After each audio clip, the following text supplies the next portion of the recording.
কিছুই খাচ্ছে না, দেখো শুধু দুধ খেয়ে কি কারোর কি শরীর ঠিক হয়? দুদিন ধরে জ্বর, কিন্তু কোনো খাবার খাওয়াতে পারছে না। নে ধর, ওট ওট, কিছু নিয়ে আসি। তো শুধু দুধ খাবি? কোনো সাথে একটু কিছু খাবি না, কিছু না। এই দেখো চেহারা কি হয়েছে দুদিনের জ্বরে, মানে কোনো খাবার খেতে পাচ্ছে না। ওর শরীর খারাপ হলে না এরকমই হয়, মানে যে সাথে কিছু খাবে। ওর ফোনের ওপরে রাখলি কেন গরম দুধটা? এই সকালেও ঠিক এই কাপেরই দেখো, এই কফির কাপেরই 1 কাপ দুধ খেয়েছে, আর এখনও দেখো সেই কাপেই দুধ খাচ্ছে। খিদে ঠিদে কি পায় না নাকি? তো সকালে শরীরটা একটু ভালো লাগছিল, যে কারণে আজকে পড়া ছিল, সকালে পড়ে এসছে। 5:30টাতেও কিন্তু আজকে পড়া ছিল, কিন্তু ছেলে আর মানে যেতে পারলো না।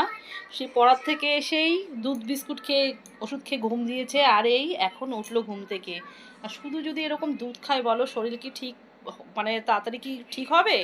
ওষুধ খাওয়ালেও তো কোনো ঠিকঠাক কাজ হবে না। এদিকে মানে ঘরে ঘরে এই ওয়েদারে প্রত্যেকের বাড়িতেই এরকম জ্বর সর্দি কাশি লেগেই আছে। আর এদিকে চিনি এসেছিলো, দেখো চিনিরও জ্বর।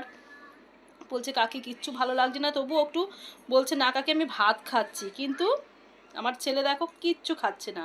ওর মানে শরীর খারাপ হলে পরেই না ও শুধু এরকম দুধ খাবে, সাথে একটা বিস্কুটও পর্যন্ত নেয় না। মানে সকালে যে 2টো বিস্কুট খেয়েছে শুধু ওর বাবার মানে ভয়, যে বাবা যেহেতু সামনে রয়েছে, আর এখন শুধু শুধু দুধগুলো খাচ্ছে।